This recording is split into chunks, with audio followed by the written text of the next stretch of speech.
ठीक है, स्टार्ट करते हैं। लास्ट टर्न पे आप लोगों को जो पढ़ाया गया था उसमें अगर कोई डाउट हो तो बोलिए। किसी को कोई भी डाउट हो, जो चीज़ें बताई गई थी इसमें कोई समझ में ना आई हो आपको। क्या क्या चीज़ें बताई गई थी?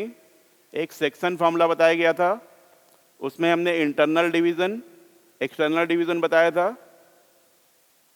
ठीक है, इंटरनल डिवीज़न और एक्सटर्नल डिवीज़न। इसके अलावा हमने एक ट्रिक भी बताई थी आपको, जैसे कोई दो पॉइंट दिए हुए हैं और कोई लाइन इनको इंटरसेक्ट करती है, तो ये रेशियो क्या होगा ये भी आप निकाल सकते हैं। विद इन 10 सेकेंड्स निकाल सकते हैं इसका आंसर, यही बताया था। ठीक है, अच्छा, इसके अलावा हमने आपको सेंट्रोइड बताया था। सेंट्रोइड ऑफ ट्रायंगल क्या होता है? सेंट्रोइड क्या होता है बेटा? Meeting point of medians. Meeting point of medians is called centroid. और इन सेंटर क्या बताया था?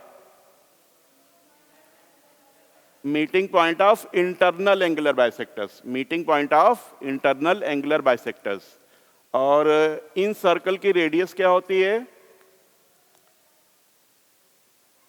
जो आप इन सेंटर बनाएंगे, ठीक है, उससे इन सर्कल बनेगा, तो इस इन सर्कल की रेडियस क्या होगी बताइए? Delta upon S. ठीक है, और भी हमने कई चीजें बताई थी। जैसे हम आपसे बोलें आपको ट्रायंगल के अंदर ऐसा पॉइंट बताना है जो तीनों साइड से इक्वल डिस्टेंस पे हो, तो क्या करेंगे? ट्रायंगल के अंदर एक ऐसा पॉइंट बताना है जो तीनों साइड से इक्वल डिस्टेंस पे हो। इन सेंटर निकाल लेंगे। इन सेंटर क्या होता है?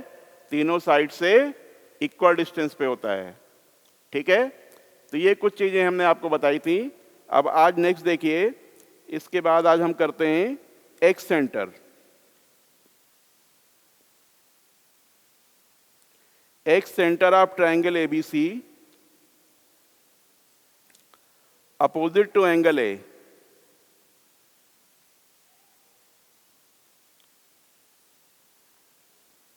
X centre of triangle ABC opposite to angle A. कोई बताएगा एक सर्कल की डेफिनेशन क्या होती है? अगर अपोजिट टू एंगल ए लेना है एक सर्कल, क्या डेफिनेशन होगी इसकी? एनीवन? इन सेंटर के बारे में तो आपने बताया था।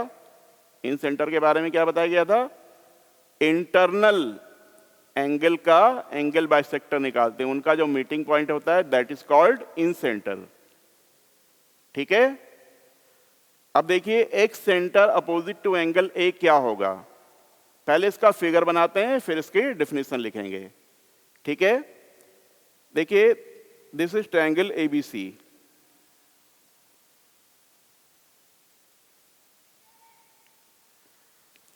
X centre opposite to angle A निकालना है। ए बी को प्रोड्यूस करिए, आगे बढ़ाइए। ए सी को प्रोड्यूस करिए, आगे बढ़ाइए। ठीक है, एंगल बी का ये जो एक्सटर्नल एंगल बी है इसका बाइसेक्टर लीजिए। एक्सटर्नल एंगल सी का बाइसेक्टर लीजिए। ठीक है, इनफैक्ट आप इंटरनल एंगल ए को भी बाइसेक्ट करेंगे तो ये बाइसेक्टर भी इसी पॉइंट से पास होगा। ठीक है, ये जो पॉइंट है this is called excentre of triangle ABC opposite to angle A. This is called excentre of triangle ABC opposite to angle A. ठीक है, तो excentre of triangle ABC opposite to angle A is what? It is the meeting point of external angular bisectors of angle B and C and internal angular bisector of angle A. This is the meeting point of external angular bisectors of angle B and C and internal angular bisector of angle A. This is called X center opposite to angle A. ठीक है, तो ये definition आप लिख लें। X center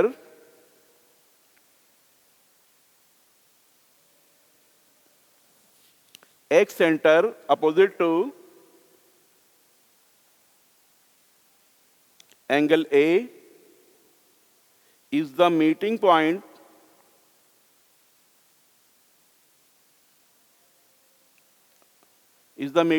of external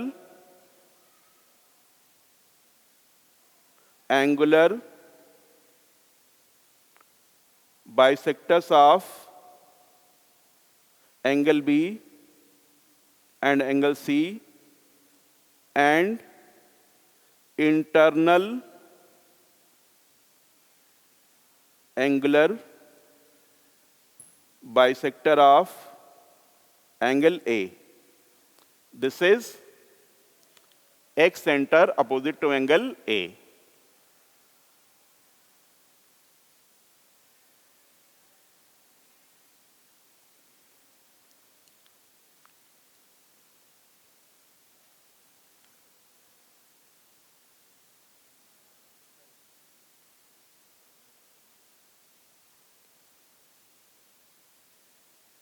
clear?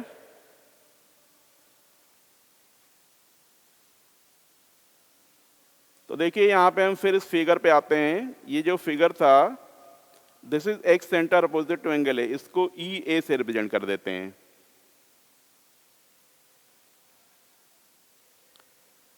Vertex ए को आप x1 y1 लें, वर्टेक्स बी को x2 y2 और वर्टेक्स सी को x3 y3।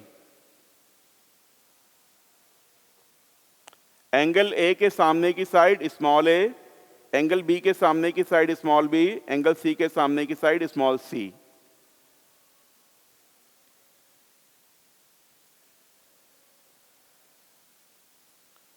ठीक है? तो excentre opposite to angle A, इसके कोऑर्डिनेट्स क्या होंगे? जो आपने इन सेंटर का फॉर्मूला लिखा है, सिमिलर फॉर्मूला यहां पे भी होगा, बस चेंज क्या होगा, उसमें ए की जगह -a कर दीजिए। इन सेंटर का फॉर्मूला क्या बताया था? ax1 plus bx2 plus cx3 upon a plus b plus c। याद है या भूल गए? याद है ना? तो उसमें a की जगह -a कर दीजिए, तो ये हो जाएगा -ax1 plus bx2 plus cx3 upon -a plus b plus c। Similarly, you can write for y coordinate -a(y1) plus b(y2) plus c(y3) upon -a plus b plus c.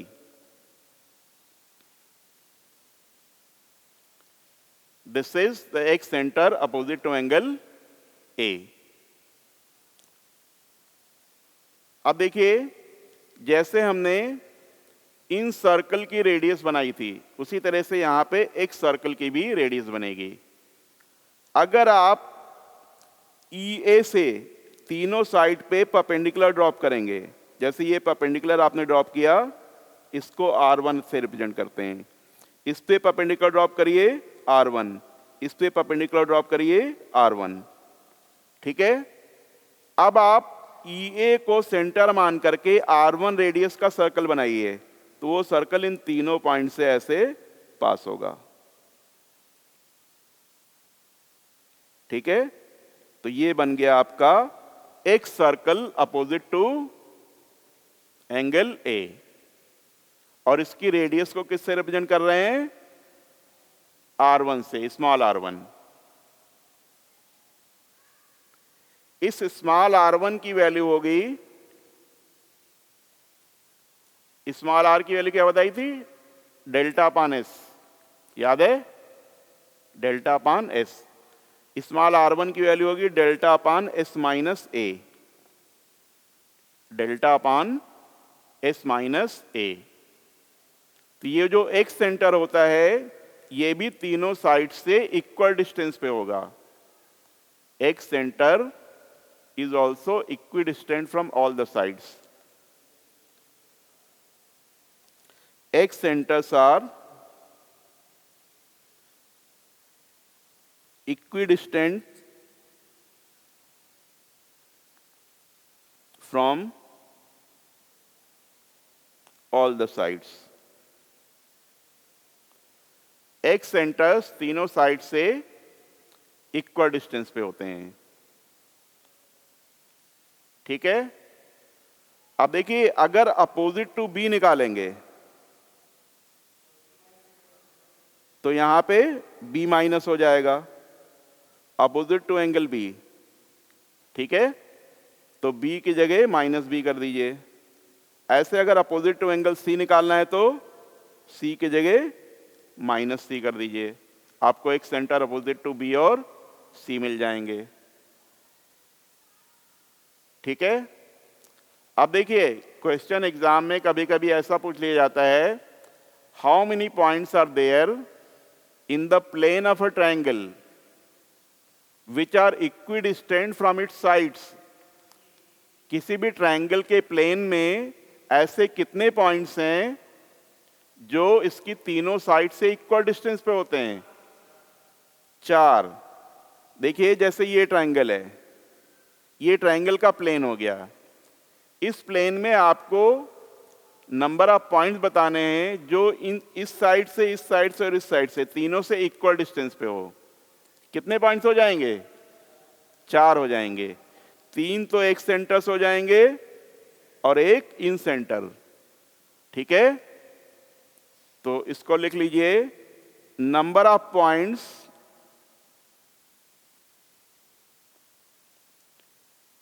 In the plane of a triangle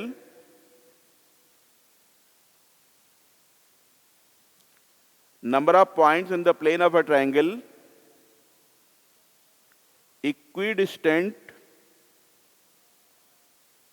from all sides is 4।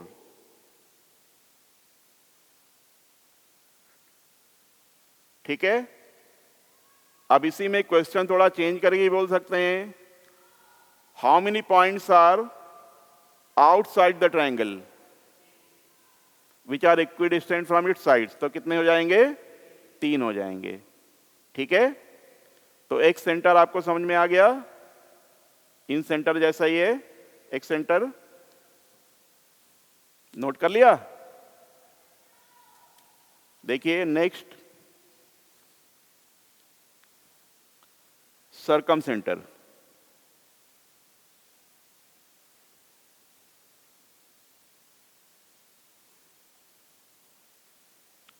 Circum centre of triangle ABC.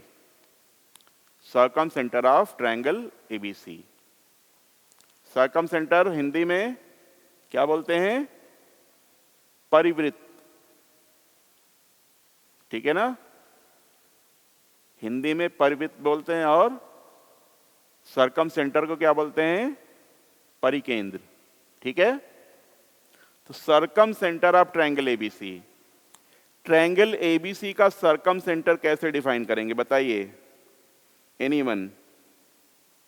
जैसे आपने इन centre define किया था या एक centre define किया है, तो circum centre कैसे डिफाइन होगा? Meeting point of perpendicular side bisectors. ठीक है, साइड बोलेंगे ना, जैसे उसमें एंगुलर बाइसेक्टर, एंगल को बाइसेक्ट किया गया, यहां किसको बाइसेक्ट करेंगे? साइड को बाइसेक्ट करेंगे। ठीक है, तो circum centre of triangle ABC is the meeting point of perpendicular side bisectors. ये बीसी इसकी साइड है, इसको बाइसेक्ट करना है, तो यहां से ऐसे इसको बाइसेक्ट किया आपने, ये इसका परपेंडिकुलर बाइसेक्टर आ गया। सिमिलरली इसको बाइसेक्ट किया, ये परपेंडिकुलर बाइसेक्टर आ गया। ठीक, इनका जो मीटिंग पॉइंट होगा that is called circum centre. इनके मीटिंग पॉइंट को सर्कम सेंटर बोल देंगे। ठीक है, चलिए इसको किसी से भी रिप्रेजेंट कर लीजिए, पी से रिप्रेजेंट कर लीजिए। P is the circum centre. तो सर्कम सेंटर की डिफिनीशन यहां पे लिख देते हैं, सर्कम सेंटर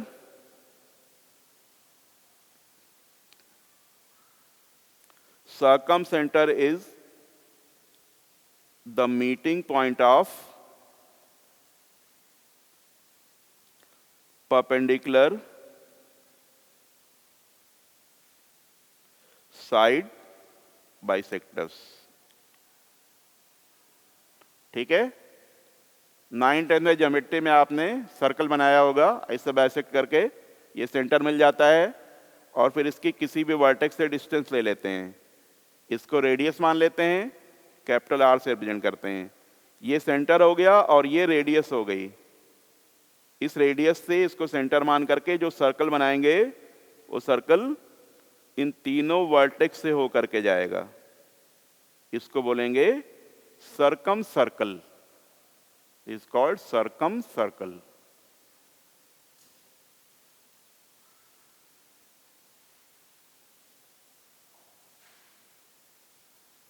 अब देखिए इसके कोऑर्डिनेट्स अगर x1 y1 हैं, इसके कोऑर्डिनेट्स x2 y2 हैं और इसके कोऑर्डिनेट्स x3 y3 हैं।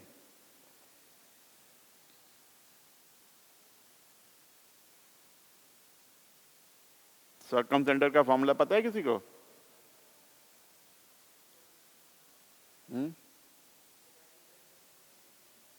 Divided by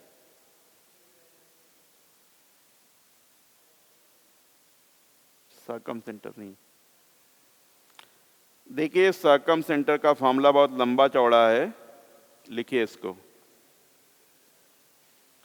x1 sin 2a plus x2 sin 2b plus x3 sin 2c upon sin 2a plus sin 2b plus sin 2c।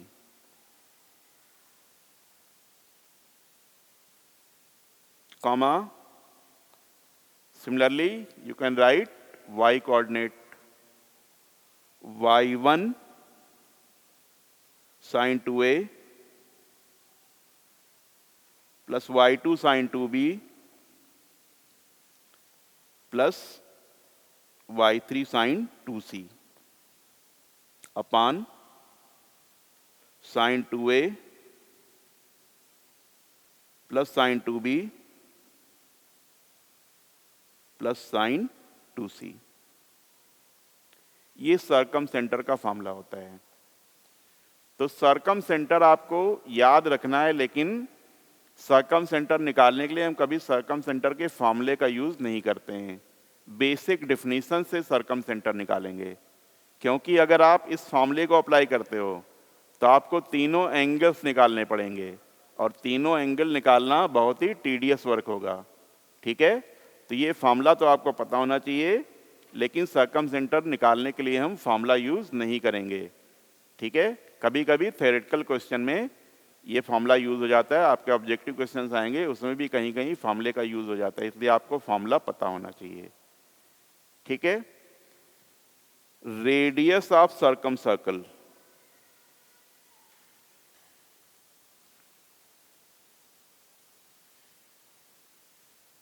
इसको हम capital R से represent करते हैं,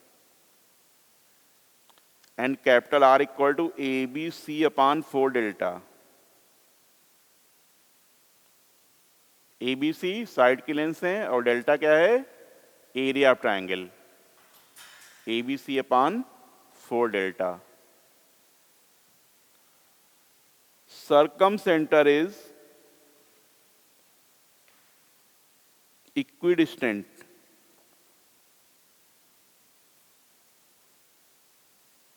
from all the vertices। Circumcenter is equidistant from all the vertices। Circumcenter सभी vertices से equal distance पे होता है। ठीक है, इन सेंटर क्या होता है? साइड से इक्वल डिस्टेंस पे होता है, और सर्कमसेंटर सभी वर्टिसेस से इक्वल डिस्टेंस पे होगा। ठीक है, तो जैसे ये डिस्टेंस आर है, ये भी आर होगी और ये भी आर होगी। ये तीनों इक्वल होती हैं। तो अगर आपसे पूछा जाए ट्रायंगल के अंदर ऐसा पॉइंट बताइए जो तीनों वर्टेक्स से इक्वल डिस्टेंस पे हो, तो आप क्या निकालेंगे? सर्कम सेंटर निकालेंगे। ठीक है,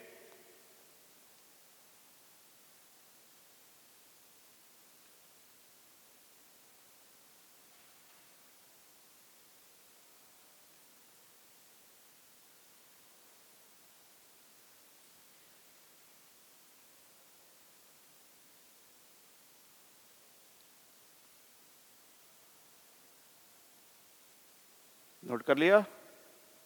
सभी ने नोट कर लिया? इसके बाद देखिए एक सेंटर इसमें और बच रहा है, आर्थो सेंटर।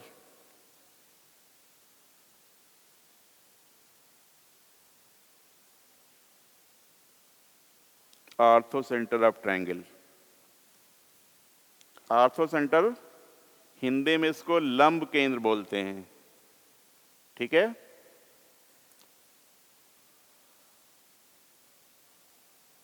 जैसे ये ट्रायंगल है एबीसी, कोई बताएगा आर्थो सेंटर क्या होता है? Meeting point of altitudes. Meeting point of altitudes. Altitude का मतलब ए से आप इस साइड पे परपेंडिकुलर ड्रॉप करें, बी से इस साइड पे परपेंडिकुलर ड्रॉप करें।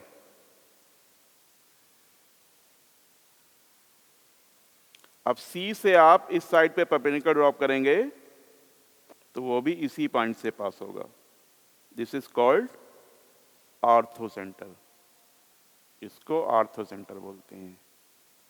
तो ortho centre of triangle is the meeting point of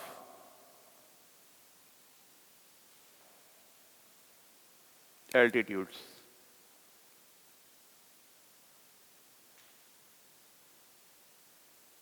meeting point of altitudes, ये एल्टीट्यूड्स का मीटिंग पॉइंट होता है। Ortho centre of triangle is the meeting point of altitudes. Suppose ये x1 y1 है, ये x2 y2 है और ये x3 y3 है।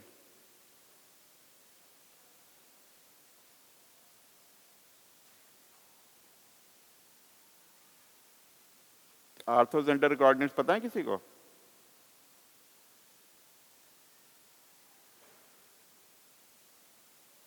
एनीवन? आर्थो सेंटर का जो फॉर्मूला है वो भी सर्कम सेंटर जैसा ही है। देखिए आर्थो सेंटर के कोऑर्डिनेट्स होंगे x1 tan A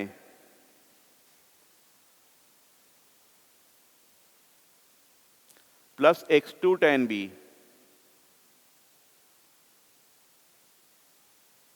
plus x3 tan C upon tan A plus tan B plus tan C। x1 tan A plus x2 tan B plus x3 tan C upon tan A plus tan B plus tan C। Similarly आप y coordinate लिख सकते हो। y coordinate y1 tan A plus y2 tan B plus y3 tan C upon tan A plus tan B plus tan C। ये y coordinate. अब देखिए circum centre और ortho centre, इनके फॉर्मूले में एक में साइन आता है, दूसरे में tan आता है। तो याद करने में कभी कभी कंफ्यूजन हो जाता है, जैसे हम लोगों को भी हो जाता था। तो उसका सबसे आसान सा तरीका ये है ध्यान में रखने का, सर्कम सेंटर का C ले लीजिए। ठीक है, सर्कम सेंटर किससे स्टार्ट हो रहा है? C से। आर्थो सेंटर किससे स्टार्ट हो रहा है? O से। अल्फाबेटिकल ऑर्डर में C पहले आएगा, O बाद में आएगा। ठीक, साइन और tan S T alphabetical order में S पहले आएगा और T बाद में आएगा। ठीक है, तो याद करने के पॉइंट ऑफ व्यू से आप इस तरह से याद कर सकते हो। सर्कम सेंटर को साइन से रिलेट कर दीजिए, आर्थो सेंटर को टी से रिलेट कर दीजिए। क्लियर? कभी आप भूल जाएं तो आप ऐसे रिलेट करके याद कर लीजिए। हम भी भूल जाया करते थे तो फिर हमने ऐसे रिलेट किया, तो ऐसे आपको ही बता रहे हैं, इस तरह से रिलेट करके आप याद कर सकते हैं। ठीक है, अब देखिए आर्थो सेंटर निकालने के लिए भी हम इस फॉर्मूले का यूज नहीं करेंगे, लेकिन कभी कभी डायरेक्ट फॉर्मूला पूछ लिया जाता है, इसलिए आपको डायरेक्ट ये फॉर्मूला भी पता होना चाहिए। ठीक है, आर्थो सेंटर हम निकालेंगे कैसे? अगर आपको ये तीनों कोऑर्डिनेट्स दिए हुए हैं, स्ट्रेट लाइन के बारे में थोड़ा बहुत आइडिया तो होगा ही आपको, परपेंडिकुलर लाइन क्या होती है और कैसे क्या, ठीक है ना। देखिए आप इस लाइन की इक्वेशन निकालेंगे। इस लाइन की इक्वेशन कैसे निकलेगी? ये लाइन इस पॉइंट से पास हो रही है और इस वाली लाइन के परपेंडिकुलर है। अगर हमको इसकी स्लोप मिल जाए, स्लोप मिल जाएगी y1 माइनस y3 अपान x1 माइनस x3 से स्लोप मिल जाएगी। अगर इसकी स्लोप मिल गई तो इसके परपेंडिकुलर लाइन की स्लोप आ जाएगी। बोलो, इसकी स्लोप हमको मिल गई और ये लाइन इस पॉइंट से पास हो रही है, तो इस लाइन की इक्वेशन निकल आएगी। बोलिए, ठीक है। सिमिलरली आप इस लाइन की स्लोप निकाल लीजिए, ठीक है, इसकी स्लोप निकाल लीजिए तो इस लाइन की परपेंडिकुलर लाइन की स्लोप मिल जाएगी, और ये पॉइंट पता है तो इस वाली लाइन की इक्वेशन भी मिल जाएगी। ये दो इक्वेशंस मिल गई, इनको सॉल्व कर लीजिए, ठीक है, तो आपको आर्थो सेंटर मिल जाएगा। ठीक है, तो इस तरह से हम आर्थो सेंटर के कोऑर्डिनेट्स निकालते हैं। तो अभी तक हमने जो भी 4-5 सेंटर्स बताए थे, कुछ पर्टिकुलर केसेस होते हैं, कुछ बहुत ही इंपॉर्टेंट रिजल्ट्स हैं जिन पे बेस क्वेश्चंस एग्जाम में बना करके दिए जाते हैं। ठीक है, तो अब हम उन पॉइंट्स को वन बाय वन डिस्कस करेंगे।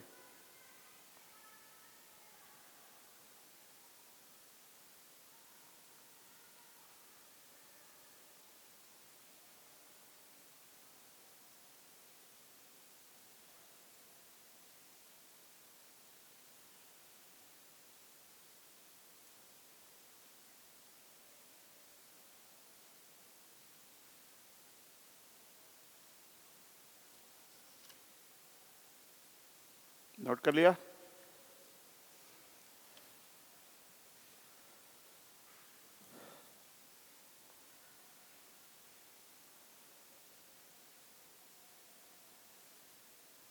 Some important points.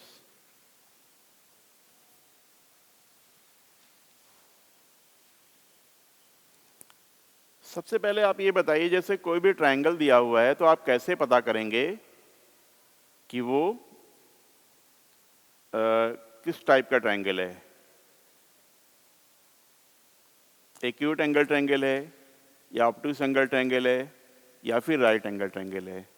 मतलब न्यून कोण त्रिभुज है, या अधिक कोण त्रिभुज है, या फिर समकोण त्रिभुज है? समकोण त्रिभुज तो आप पता कर लेंगे, दो साइड के स्क्वायर का सम तीसरी साइड के स्क्वायर के इक्वल होगा, तो राइट एंगल ट्रायंगल तो पता चल जाएगा। एक्यूट एंगल ट्रायंगल कैसे पता करेंगे?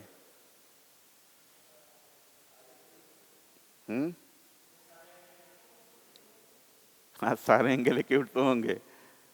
अगर आपको साइड दे दी जाए तो कैसे पता करोगे कि whether triangle is an acute angle triangle और ऑब्टूस एंगल ट्रायंगल? अगर आपको सभी साइड दे दी जाए, जैसे मान लीजिए कि ये ट्रायंगल है, हमने बोल दिया इसकी साइड एक 3 है, एक 5 है और एक 7 है, तो बताइए कैसा ट्रायंगल होगा?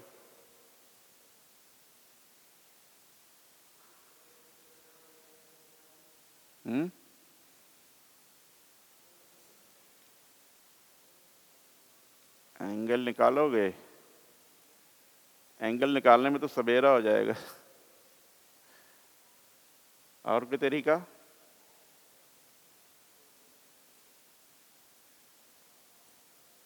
देखिए कैसे पता करते हैं, कोई भी ट्रायंगल है अगर उसकी साइड्स हमको पता है तो ये कैसे पता चलेगा कि वो ट्रायंगल एक्यूट एंगल्ड है या फिर ऑब्टूस एंगल्ड है या फिर राइट एंगल है? ठीक है, देखिए इसमें हम क्या करते हैं, जैसे मान लो ट्रायंगल की साइड्स हैं ए बी और सी। आपको ये तो पता ही है कि ट्रायंगल में किन्हीं भी दो साइड का सम तीसरी साइड से बड़ा होता है, पता है सभी को? ठीक है ना। जो सबसे बड़ी वाली जो दो साइड्स होती हैं, सबसे बड़ी नहीं, हाँ सबसे जो भी है दो साइड्स का सम तीसरी साइड से बड़ा होगा, ठीक है, दो साइड्स का सम तीसरी साइड से बड़ा होगा, और दो साइड का डिफरेंस तीसरी साइड से छोटा होगा। दो साइड्स का डिफरेंस जो होगा वो तीसरी साइड से छोटा होगा।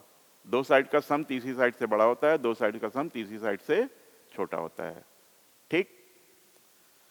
अगर आपको ध्यान हो, आपने एक फॉर्मूला पढ़ा होगा, जैसे मान लो ये एंगल ए है, एंगल ए सबसे बड़ा मान रहे हैं एंगल बी से और एंगल सी से,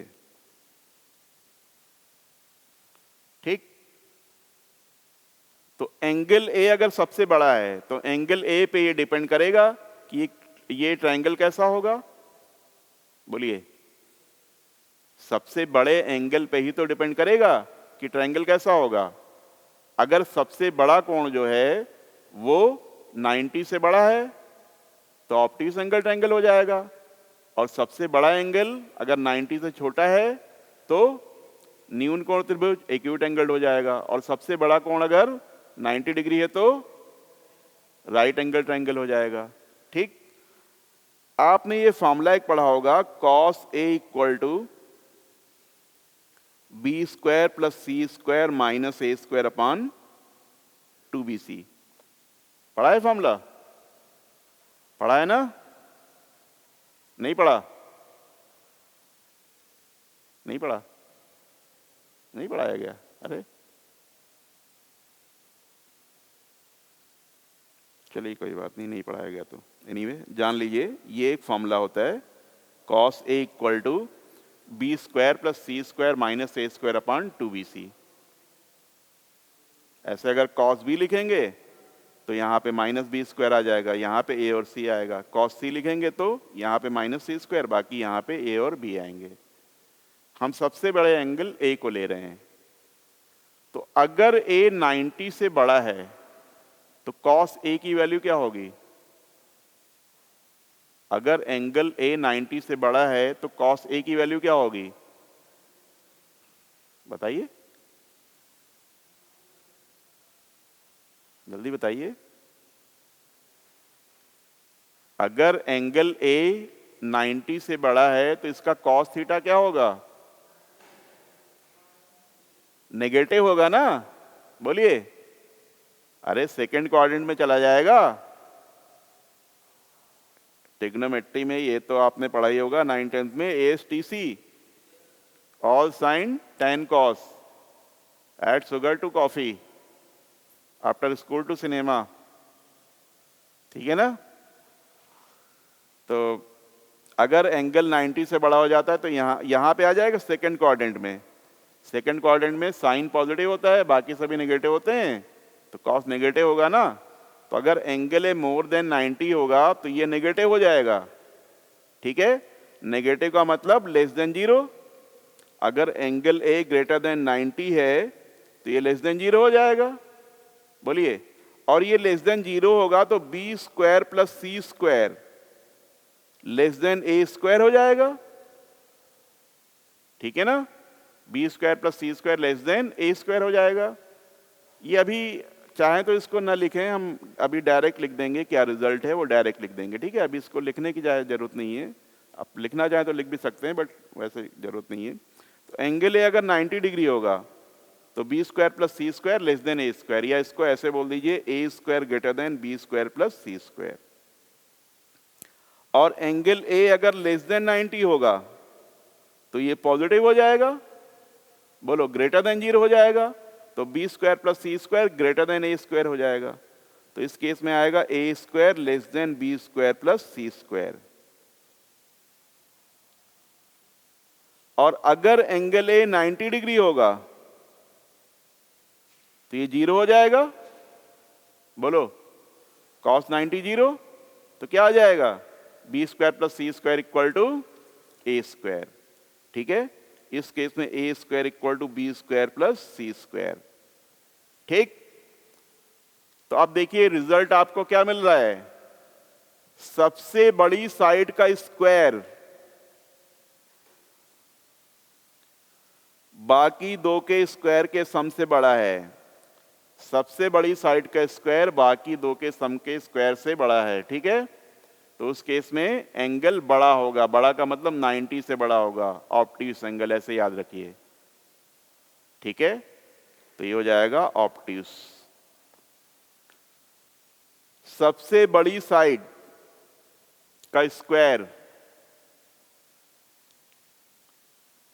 बाकी दो के स्क्वायर के सम से छोटा है तो एंगल छोटा होगा, छोटे का मतलब एक्यूट। और अगर इक्वल है, ये तो आपको पता ही है, B square plus C square, तो ये राइट एंगल हो जाएगा।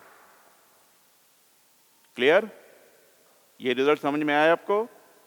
इंपॉर्टेंट रिजल्ट है, इस पे क्वेश्चंस भी आते हैं, कोऑर्डिनेट में ही क्वेश्चन इससे पूछे जाते हैं।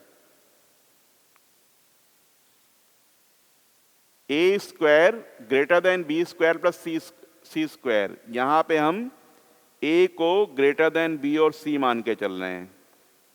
सबसे बड़ी साइड का स्क्वायर बाकी दो के स्क्वायर के सम से बड़ा है तो एंगल बड़ा होगा, ऐसे ध्यान में रखिए। बहुत ही सिंपल सा कॉन्सेप्ट है, ठीक है। बड़ी साइड का स्क्वायर बड़ा है तो एंगल बड़ा होगा, मतलब 90 से बड़ा होगा। 90 से बड़ा मतलब ऑब्ट्यूस एंगल हो जाएगा, ठीक है। सबसे बड़ी साइड का स्क्वायर बाकी दो के स्क्वायर से छोटा है तो एक्यूट एंगल हो जाएगा। सबसे बड़ी साइड का स्क्वायर बाकी दो के स्क्वायर के सम के इक्वल है तो राइट एंगल हो जाएगा, ठीक है।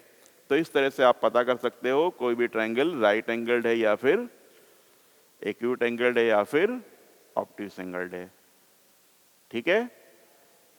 तो इसमें इस टाइप के क्वेश्चन आ जाते हैं, जैसे मान लो कि ये ट्रायंगल दिया हुआ है, ये 2 3, ये 5 3 और ये 1 4, ठीक। ये ट्रायंगल की वर्टिसेस हैं। आपको ट्रायंगल का नेचर बताना है, एक्यूट एंगल्ड है, ऑब्ट्यूस एंगल्ड है या फिर राइट एंगल्ड है। तो आप लेंथ निकाल लें। 2 3 5 3, ये लेंथ कितनी हो जाएगी? 3। 2 - 5 3 आएगा, ये 3 3 तो 0 हो जाएगा। ये लेंथ 3 हो गई। ये लेंथ कितनी होगी? 2 - 1 1 और 4 - 3 1 √2। ये लेंथ कितनी होगी? 5 - 1 4, 4 का मतलब 16 और 4 - 3 1, 16 + 1 17। क्लियर? देखिए हम जैसे कैलकुलेशन कर रहे हैं ऐसे आप भी हैबिट डालिए कैलकुलेशन करने की। ज्यादा कुछ कैलकुलेशन लिखनी नहीं है आपको, ठीक। अब देखिए यहां पे सबसे बड़ी साइड क्या है? √17। बोलो, √17 सबसे बड़ा होगा। अब √17 का स्क्वायर 17 हो गया, √2 का स्क्वायर 2 हो गया, 3 का स्क्वायर 9 हो गया, तो ये बड़ा हो गया। तो ये कैसा हो जाएगा ट्रायंगल? Obtuse angled.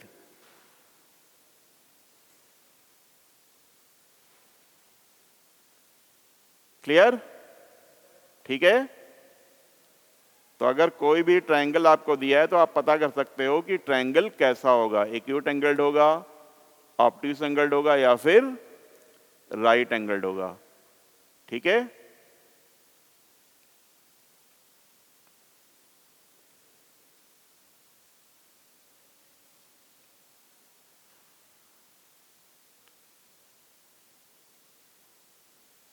खड़ा दें।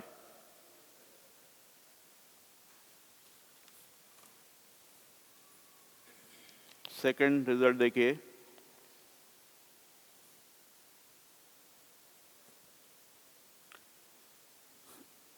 ये ट्रायंगल एबीसी है जिसमें साइड की लेंथ ए, बी और सी हैं।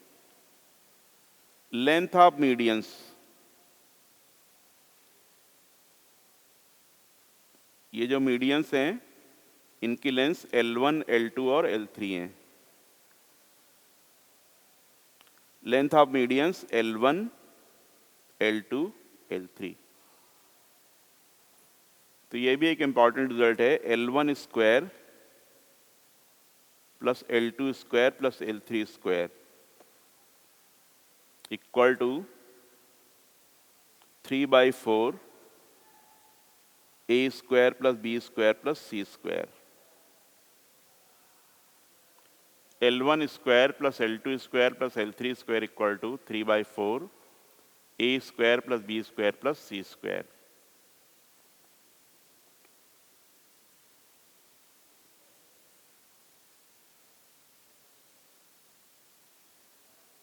अपोलिनियस थ्योरम,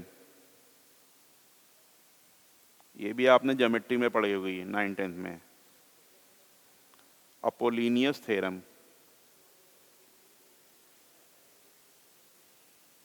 ये ट्रायंगल ABC, ये मिड पॉइंट है, D mid point.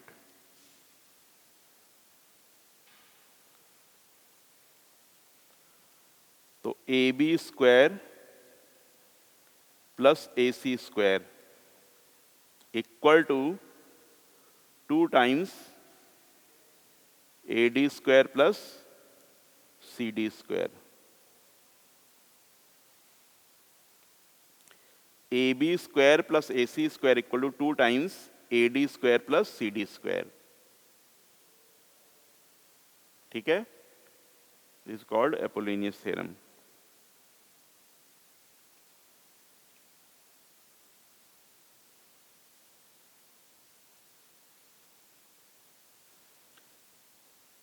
In equilateral triangle,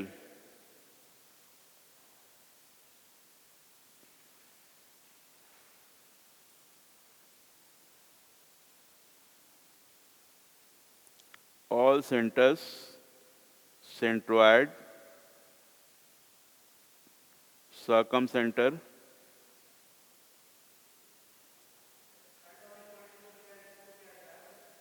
क्या बेटा? अपोलिनियस, डेरिवेशन करना, ये रिजल्ट याद रखिए आप, डेरिवेशन की जरूरत नहीं है। ये कहीं कहीं इस टाइप का क्वेश्चन आ जाता है तो आप इसको यूज कर सकते हो, ठीक है ना। कभी कभी क्वेश्चन में इसको यूज करना पड़ता है लोकस वगैरह निकालने के लिए, तो आपको ये रिजल्ट पता होना चाहिए। ठीक है, जैसे मान लो ये 2 साइड दी हुई हैं और ये मीडियन दिया हुआ है, आपको ये लेंथ निकालनी है थर्ड साइड की, तो कैसे निकालोगे? इस फॉर्मूले को लगा करके निकाल सकते हो। भाई आपको ये साइड दी हुई है, ये साइड दी हुई है और AD दी हुई है, मीडियन की लेंथ दी हुई है, आपसे बोला जाए ये वाली साइड बताइए, निकल आएगी ना। ठीक है, ये साइड मान लो 5 है, ये 6 है और इस मीडियन की लेंथ दी हुई है 7 मान लो, चलो ठीक। अब इस साइड की लेंथ निकालनी है, हो जाएगा ना इससे, ठीक। नेक्स्ट देखिए, in equilateral triangle all centres, centroid, circumcentre, orthocentre and incentre coincide करते हैं। कोइंसाइड का मतलब same, that is same.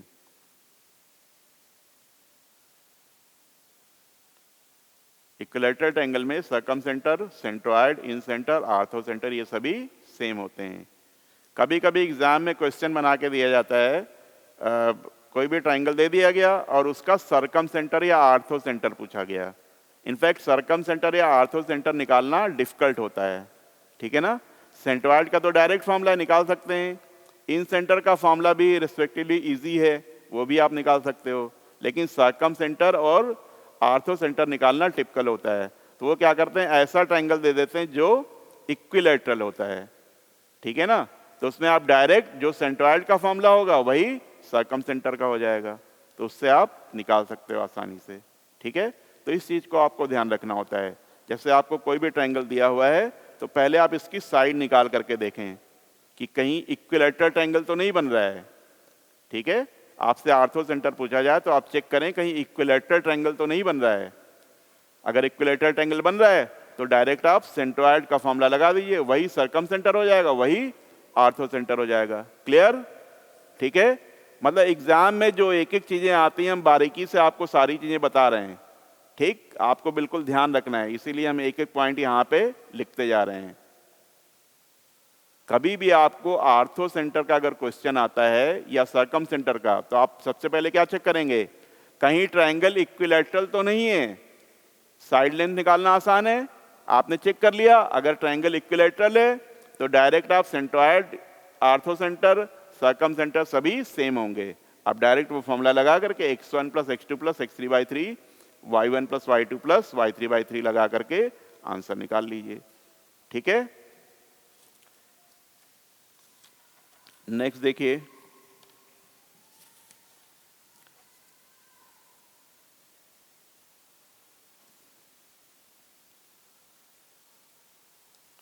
Right angle triangle.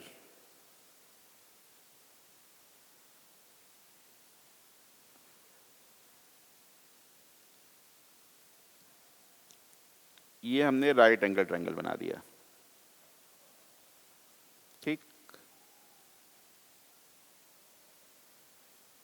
ABC। हम आपसे ये जानना चाहते हैं कि इसका आर्थो सेंटर कहां पे होगा। इस राइट एंगल ट्रायंगल का आर्थो सेंटर कहां पे है? एनीवन?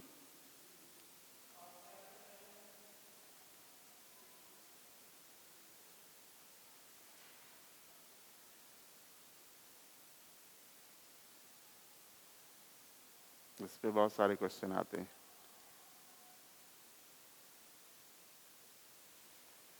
कोई बताएगा? एनीवन?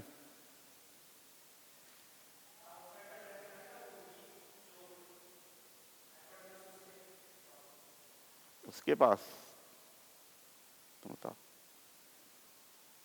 अरे बेटा, आर्थो सेंटर क्या होता है? एल्टीट्यूड्स का मीटिंग पॉइंट होता है। अगर ए से आप BC पे एल्टीट्यूड ड्रॉप करोगे तो AC ही तो एल्टीट्यूड होगा, बोलो। और अगर AC पर आप B से एल्टीट्यूड ड्रॉप करोगे तो BC ही तो एल्टीट्यूड होगा। तो इन दोनों का संगम कहां पे हो रहा है? C पे हो रहा है, तो C आर्थो सेंटर हो गया। ठीक है ना, तो ये आर्थो सेंटर हो गया।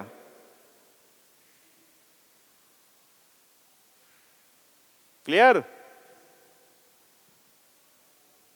अब बताइए, ये सर्कम सर्कल हमने बना दिया, चलिए बताइए सर्कम सेंटर कहां पे होगा? इसका सर्कम सेंटर बताइए जल्दी से।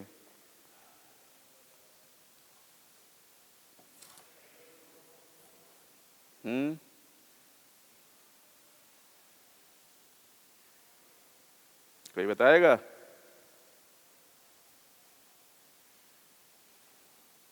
चलो, जो बताएगा उसको मेरी तरफ से एक समोसा इनाम में दिया जाएगा।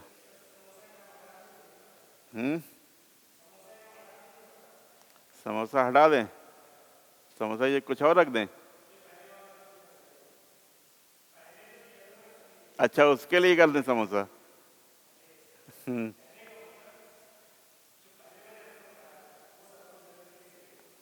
पहला क्या बताया था तुमने बेटा? हाइपोटेन्यूज के? नहीं नहीं,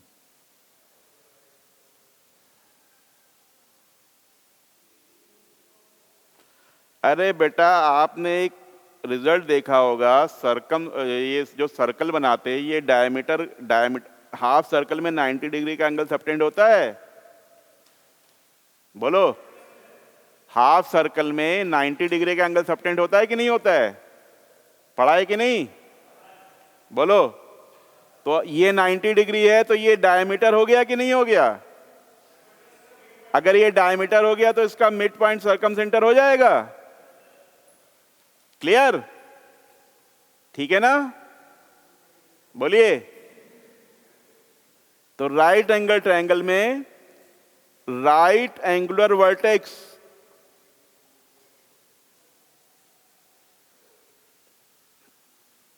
is the orthocenter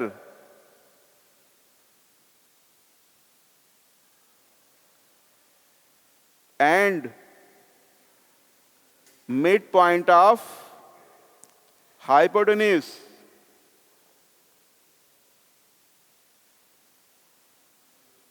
is the circumcenter।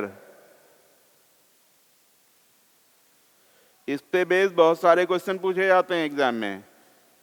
ये क्वेश्चन देखिए आया था आईटी में, ऑर्थोसेंटर of the triangle with sides xy equal to 0 and x plus y equal to 1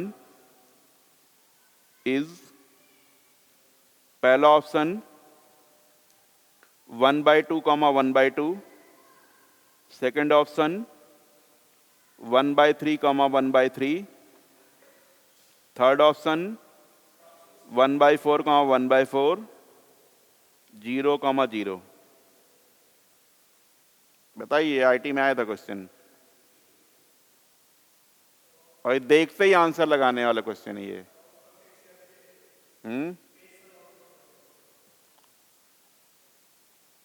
ठीक है, 0 0, गुड, 0 0 आंसर हो जाएगा। ठीक है ना भाई। x इक्वल टू 0 लाइन क्या होगी? y axis. और y इक्वल टू 0 लाइन क्या होगी? x axis. और x plus Y equal to 1 line ये हो जाएगी। बोलिए, ठीक है ना। तो ये ट्रायंगल बन गया, ये राइट एंगल है, ये राइट एंगल हुआ कि नहीं हुआ? तो राइट एंगुलर वर्टेक्स क्या है? 0 0 है। तो ऑर्थोसेंटर क्या हो गया? 0 0। और इसका सरकमसेंटर पूछा जाता तो आंसर क्या होता? मिड पॉइंट, ये पॉइंट 1 0 और ये पॉइंट 0 1। मिड पॉइंट क्या हो जाएगा? 1/2 1/2। अगर यहां पे सरकमसेंटर होता तो आंसर क्या होता? 1/2 1/2। क्लियर? देखते ही आप आंसर बता सकते हो।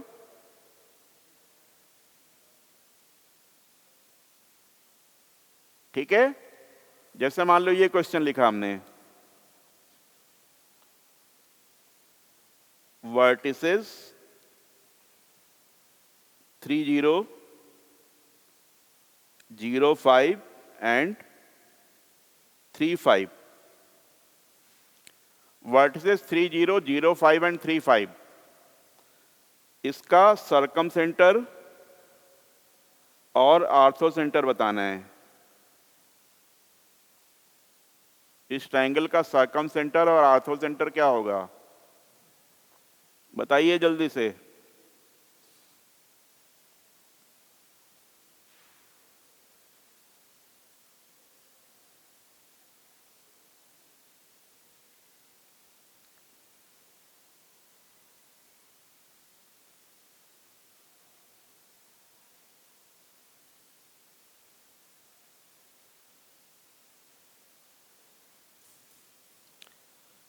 आपको कोई भी कैलकुलेशन नहीं करनी है। सबसे पहली चीज हमने आपको ये बताई, सबसे पहले आप फिगर ड्रॉ करिए। अंडरस्टैंड? फिगर ड्रॉ करेंगे तो पहला वर्टेक्स क्या है? 3 0। Second vertex is 0 5। अब 3 5 कहां होगा? ऐसे ये परपेंडिकुलर बना देगा। बोलो, 3 5 यहीं तो होगा। ये राइट एंगल ट्रायंगल बन गया कि नहीं बन गया? ठीक है, कोऑर्डिनेट में अगर आप फिगर ड्रॉ कर लें मतलब आधा क्वेश्चन आपने सॉल्व कर लिया। ठीक, तो अब इसका ऑर्थोसेंटर क्या हो जाएगा? 3 5। सर्कम सेंटर क्या होगा 3/2 कॉमा 5/2, ये मिड पॉइंट हो जाएगा 0 + 3/2, 5 + 0/2, तो सर्कम सेंटर हो जाएगा 3/2 कॉमा 5/2।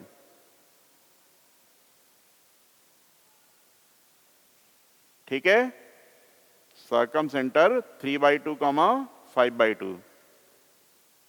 तो जनरली सर्कम सेंटर या आर्थो सेंटर निकालने के लिए कोई क्वेश्चन आता है तो इसी टाइप का क्वेश्चन बनाते हैं।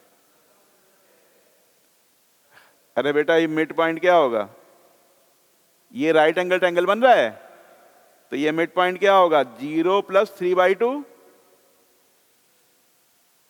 और 5 + 0/2। बोलिए, यही तो मिड पॉइंट है ना। ठीक है, 0 + 3/2 और 5 + 0/2, ये सर्कम सेंटर हो गया। तुरंत आंसर निकल आया।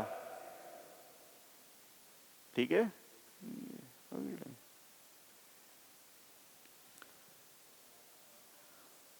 देखिए एक क्वेश्चन और करते हैं, ये जेईई मेन में आया था। चलिए एक प्रॉपर्टी बता देते हैं, क्वेश्चन नेक्स्ट टाइम करेंगे। एक ये इंपॉर्टेंट प्रॉपर्टी है, centroid circum centre and ortho centre